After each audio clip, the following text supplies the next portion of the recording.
Au lendemain de l'apparition des premiers cas d'Ebola avec des morts en Guinée-Conakry, les autorités ivoiriennes ont tout de suite adopté plusieurs mesures préventives, au nombre desquelles l'interdiction de la vente et de la commercialisation de la viande de brousse censée transmettre le virus mortel à l'homme.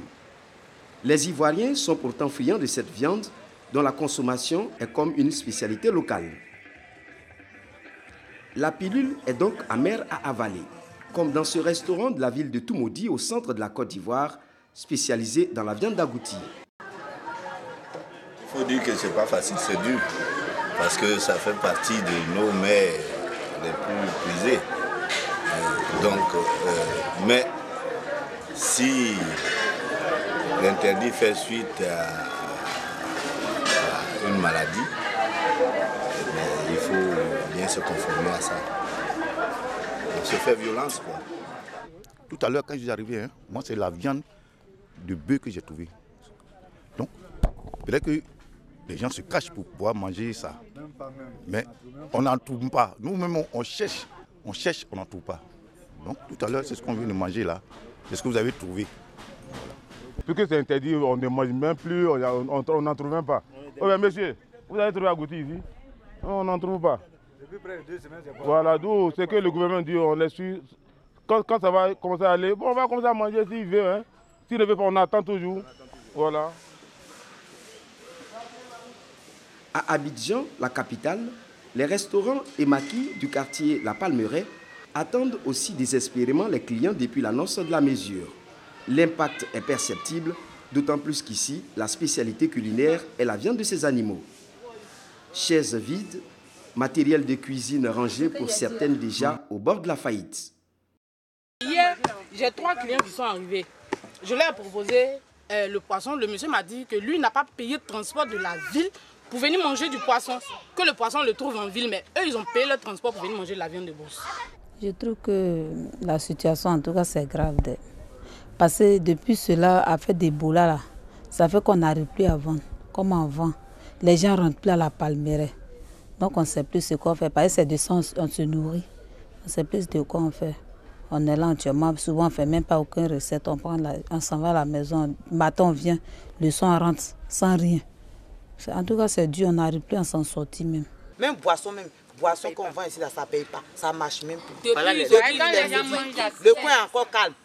Alors qu'avant, là, à l'air comme ça, il y a du monde ici. Depuis, ils ont dit Ebola est sorti là. Depuis, Ebola est sorti là. À l'air là. Midi même arrive, on dirait qu'il y a Les autorités ivoiriennes tiennent pourtant à l'application stricte de la mesure, car il y va de la santé des populations. Une importante quantité de viande de brousse, saisie auprès de restauratrices récalcitrantes et de chasseurs dans le centre du pays, a été incinérée en présence du préfet de la région du Bélier, qui a saisi l'occasion pour indiquer que cette action fait suite à une campagne de sensibilisation auprès de la population. Tout le monde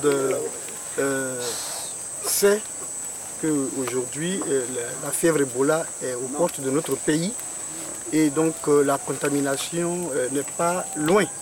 Il faut donc prendre des dispositions préventives pour que notre pays n'ait pas à vivre ce fléau qui est extrêmement dangereux pour nos populations.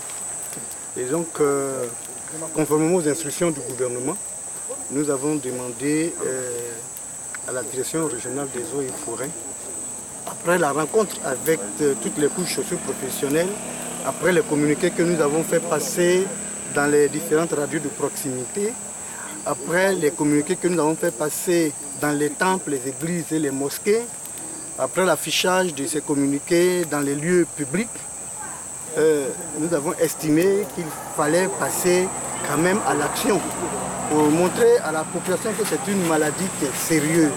Parce que beaucoup de gens pensent que la fièvre Ebola a été découverte en 1976 et donc elle n'est pas dangereuse.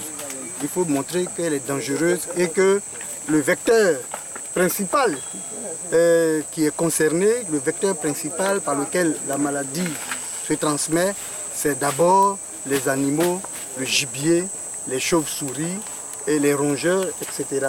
Et nous savons que nous sommes tous friands de ces animaux-là.